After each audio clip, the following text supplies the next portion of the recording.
Hello and welcome. My name's Callie. I'm the Okayest Engineer, and I have been waiting to kick off this video and this video series for longer than I care to admit. We are going to be building an experimental helicopter, single seat, right here next to me, completely start to finish, all the way down in my basement. I know that sounds crazy, but that's half the fun, and I hope you join me. I saw the Mosquito helicopter for the first time at the EAA AirVenture Air Show in Oshkosh, Wisconsin back in 2012. 11 years later, just after Oshkosh 2023, I put my deposit down for an XE290. And just over a year later, October 2024, I'm finally on my way down to pick up the fuselage. We are here. Turn left on County Road 319. Look at that. Composite FX. I rented a pickup truck. Norbert was nice enough to help me load it, and we were back on the road for the 14 and a half or so hour drive back up to Cleveland, Ohio. I got home about 3 a.m. the next morning, and after a quick nap, I woke up, unloaded the helicopter, and then returned the truck back to the airport. And finally, for the question you guys should all be asking, how the heck are you getting that in and out of the basement? I wish I could say it was going to be easy, but unfortunately it's not. I basically have two access points. One is an egress window in one of the guest bedrooms in the basement, and the other is just the standard staircase that goes through the house. I don't have a walkout basement. I don't have a big, huge opening that I can get it out of.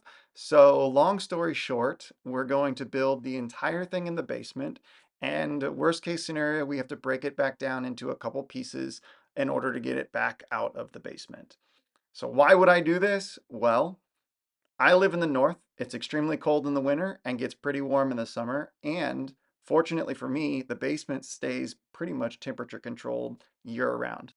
The other thing I had to consider is I have two little daughters, and though I fully want to have them be a part of and help with this whole thing, I need to keep it out of their way and make sure that they don't get hurt. So being able to lock the basement doors is much better than having all of my stuff throughout the garage while they're trying to get their bikes out and making a huge mess.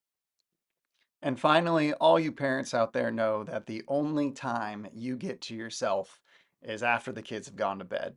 Nearly all the work that I get to do on this helicopter happens between the hours of 10 p.m. and 2 a.m. I don't have to worry about opening the garage. I don't have to worry about pissing off the neighbors. I can get my couple hours of work in, leave, come back the next day, and pick right back up where I left off. Every great story starts off with what most people would consider a pretty poor decision, and I have a feeling this is going to be a pretty great story. So what are we doing? That's right, this is an experimental single-seat helicopter. It's made by the company called Composite FX, formerly known as the Mosquito. They produce basically four variants of this helicopter. All four have the exact same airframe. The only difference is the class that they fall under, and then the power plant basically that goes inside them. So starting from the bottom, they do offer an ultralight version.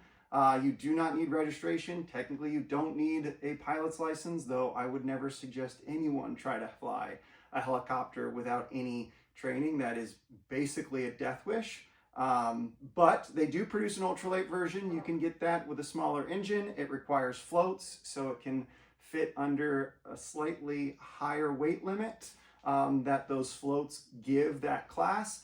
And it's limited, I think, to 5 gallons. But basically, you can build it, have fun, and you don't need a medical, you don't need a pilot's license, and you can get away with all that kind of stuff. The next step up is called the XE. So that is the exact same airframe and engine, except the ultralight is removed. It is a certified experimental, or not certified, it is an experimental helicopter, requires a license, registration, all of that. The next step up is where I'm playing. It's called the 290, the XE290. It has a 90 horsepower, 2-cylinder, 800cc, fuel injected, oil injected, two cycle engine. 90 horsepower in this thing is more than sufficient to have a lot of fun. In fact, the next step up is the XET, Once again, same exact airframe, but it comes with a turbine. They pull an APU, an auxiliary power unit, which is a small turbine engine in the back of a Chinook that basically runs the auxiliary power. So that gets thrown in the back, and there you go. You have a turbine version of this helicopter. I did not go that route. It's an extra about $35,000 plus dollars. The range is significantly less because it's extremely fuel thirsty. And to me, that extra cost wasn't worth the extreme cool factor, although, of just having a turbine single seat helicopter. So those are the series that basically Composite FX produces. Once again, I'm doing the XE290, and you don't know me well enough, but you will soon. I can't leave anything alone. So although we are building this down here, I'm going to be making a significant number of modifications. One of the joys of having experimental anything aircraft, you can make those changes. And so that's what we'll be doing. We'll be having a lot of fun. You can tell already I've been quite busy in the year that I've been waiting to get this fuselage. There's a full-on paint booth behind me that will be doing composites and carbon fiber. I will be painting the helicopter completely down here in that paint booth, so follow along for that. Around the corner, I got a CNC router for making molds. We'll go ahead and add even more tools as we progress through this build as I need them. But yeah, super excited to share with you guys. I can't wait to get started, and I hope you enjoy it. I'm making this channel 100% for you guys. I encourage everyone to give me comments, tell me what I should do or shouldn't do, make suggestions on the build. We are here basically just to have a good time. Although I would have loved to do an unboxing, the parts are clearly way too big to fit in a box, so you'll just have to bear with me there. But I did receive the first shipment. There are a handful of shipments left to come. The first shipment included everything I need to paint on the helicopter. And the reason for that is you can build it one of two ways. You can either paint it first and risk blemishing that paint as you progress through the fabrication of the parts, or you can build it first and then have to tear it all the way back down to paint to then build it all the way back up. So I've opted to do the first one. We will paint it first and then use a crap ton of masking tape to hopefully protect everything during the build process. And that way I only have to assemble the helicopter just the final time. The entire fuselage and almost all of the parts are made almost completely of fiberglass. And so this will be a common trend you can see here. Everything's covered in gel coat, but there's some places where the gel coat has been chipped up, or if it's a part that required two halves, the seam is definitely present. This isn't a deal breaker. It actually isn't that shocking. Anytime you're dealing with fiberglass and have multiple pieces coming together, or you're dealing with gel coat, this is a common problem, and it actually isn't very much work to get those fixed and those blemishes out of the part. So although it does look a little, I guess, concerning up front, it really isn't that big of a deal. You're going to have to go through all that effort anyways, even if the part was basically perfect. So not a deal breaker there. This is the air box, by the way. So that's a little K&N filter will fit in there, and that's where the air intake is. These are the intake tubes, so it splits it into the two intakes because it's a twin cylinder engine. So that's how it splits there. Back here we have the radiator shroud and how you mount it to the fuselage. It is water cooled, so we will have a small radiator, and then that is your fan. I'll be making a modification to the fan. We'll get into that later, probably much later when the engine is installed. These are the brackets to mount the skids. The skids are actually in pieces down here. I will not be using these. You'll have to stick around for what crazy thing I'm doing for these in a later video. Hopefully that'll actually happen sooner than later. That's pretty exciting. We have the fuel inlet. This is a cap to go on the back of the tank, which I'll show you here in a little bit. This is basically a beauty cap that goes on the top of the helicopter.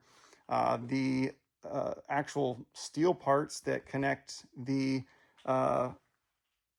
skid legs together, so those will get riveted on. This is the vertical fin. I opted for the one with the strobe on the top. So that's what that flat part's there for. And this will get mounted on the back of the tail boom in a vertical fashion.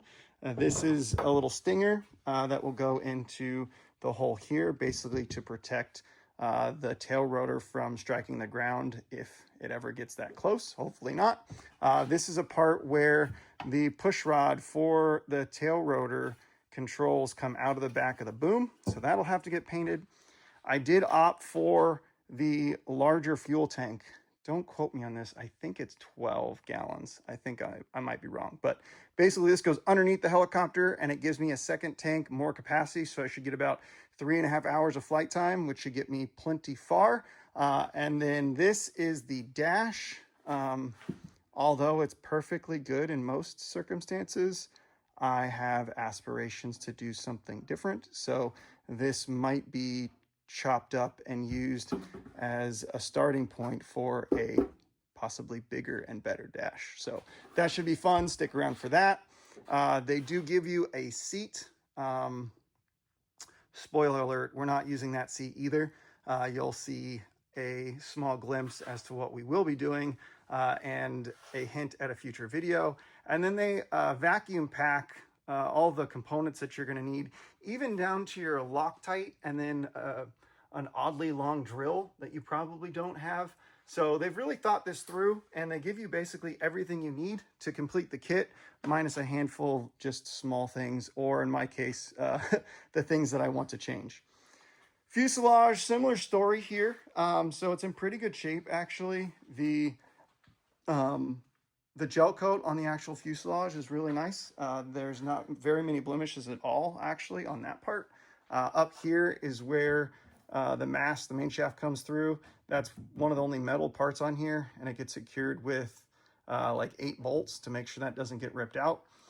Back here is the second reduction, so belt drive back to the main shaft. And so this is all aluminum, and you'll get a drive shaft that basically comes here and goes to a belt reduction. This is the tail boom, I guess bell, I'll call it.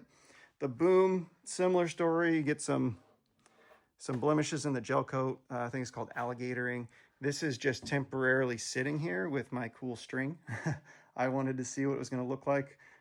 So I just strapped it up here, and it's basically just sitting on 2 location bolts there. As we come down the boom, there's a seam that we'll have to sand out.